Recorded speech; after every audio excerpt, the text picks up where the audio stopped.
quý vị và các bạn, để chữa bệnh cứu người, các y bác sĩ không chỉ cần có chuyên môn kỹ thuật giỏi mà còn có tấm lòng nhân ái. Họ không chỉ sẵn sàng giúp đỡ bệnh nhân trong lúc nguy nan mà bản thân họ lúc gặp khó khăn nguy hiểm cũng không nản chí, vẫn bình tĩnh vượt qua để hoàn thành nhiệm vụ của mình. Nhân Ngày Thầy thuốc Việt Nam 27 tháng 2, mời quý vị và các bạn cùng gặp lại những bệnh nhân đã được cứu sống khỏi lưỡi hái của tử thần và cùng gặp gỡ những thầy thuốc không chỉ bằng trách nhiệm, chuyên môn, đạo đức nghề nghiệp mà còn sẵn sàng hiến cả máu của mình để góp phần cứu sống bệnh nhân. Họ chính là những chiến sĩ áo trắng thầm lặng, xứng đáng là những lương y như tử mẫu theo lời dạy của Bác Hồ kính yêu.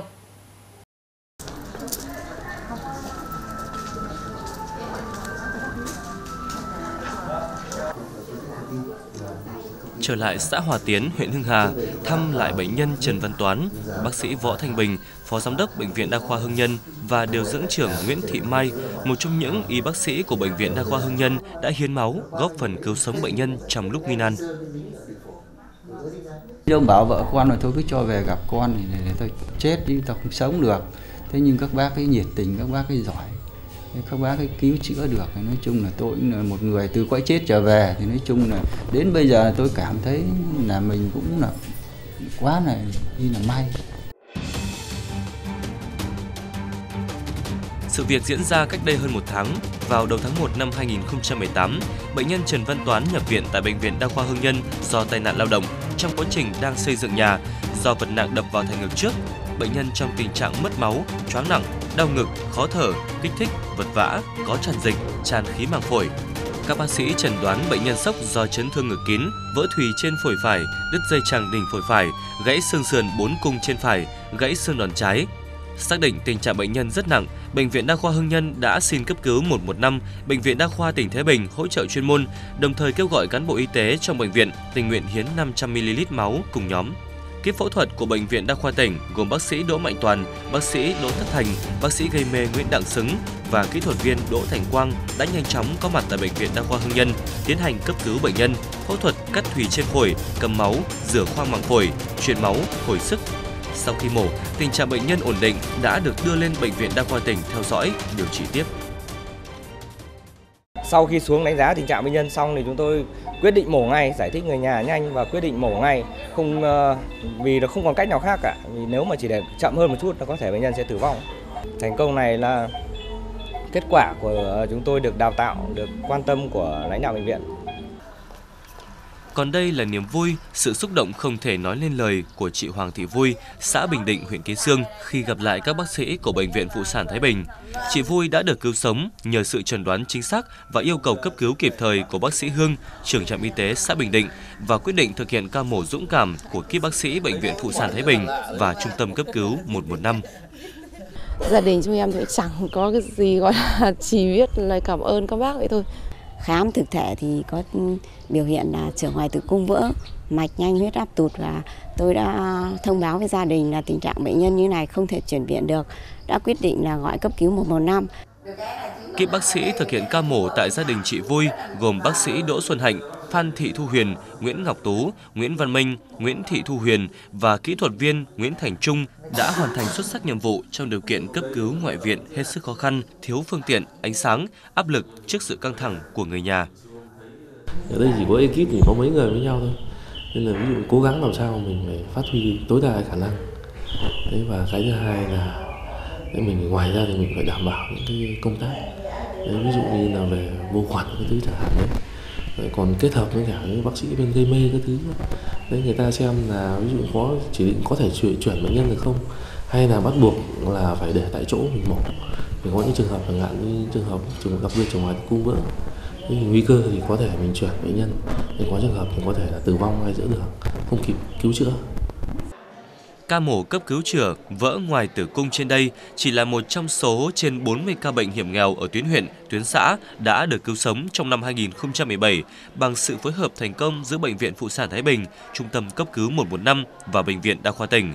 Để các bác sĩ tuyến trên kịp thời với cơ sở, thực hiện thành công các ca cấp cứu ngoại viện, trước hết phải kể đến tinh thần trách nhiệm cao của cán bộ y tế cơ sở trong việc xác định, chẩn đoán và ra quyết định yêu cầu cấp cứu kịp thời. Cũng xác định là xa và khó khăn nhiều nên chúng tôi tập trung phát triển chuyên môn kỹ thuật bao gồm rất nhiều các giải pháp, đặc biệt trong công tác cấp cứu cũng xác định cái điều kiện bệnh viện như vậy. Thế nên chúng tôi sẽ luôn sẵn sàng, đặc biệt về cái việc mà truyền máu, hiến máu. Thì trong nhiều năm qua, bệnh viện thì cái phong trào hiến máu của bệnh viện thì thực hiện rất là tốt. Ngoài các đợt hiến máu do tỉnh phát động thì chúng tôi thường xuyên hỗ trợ huy động một cái lực lượng mà đủ lớn để tham gia hiến máu. Khi bệnh nhân nó rất nguy cấp như vậy thì chúng tôi là chỉ có nghĩ cứu bệnh nhân thôi chứ còn không nghĩ đến một cái gì khác cả. Và bệnh viện đã làm rất nhiều lần như thế này rồi chứ không phải một lần, và nhân viên bệnh viện đã sẵn sàng cứu giúp bệnh nhân và cho máu bất kỳ lúc nào ạ. Với Bệnh viện Đa khoa tỉnh, để nâng cao chất lượng khám chữa bệnh, bệnh viện đã đầu tư phát triển kỹ thuật cao. Cũng vì thế mà nhiều bệnh nhân đã được cứu sống, được điều trị ngay tại Thái Bình, giảm đáng kể các ca trong tình trạng nguy kịch phải chuyển tuyến. Chúng tôi đã triển khai thành công được rất nhiều những kỹ thuật cao,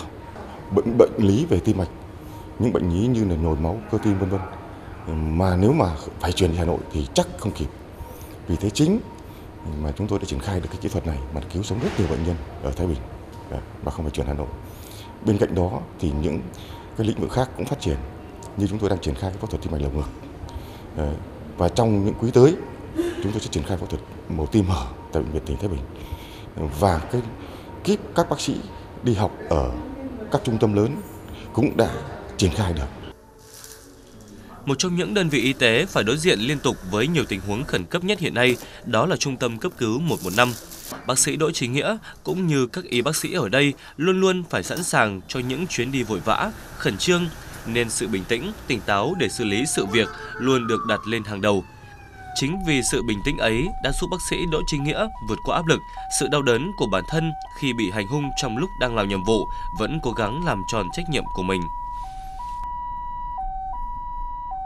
Tôi đang lấy thuốc quay ra để tiêm cho bệnh nhân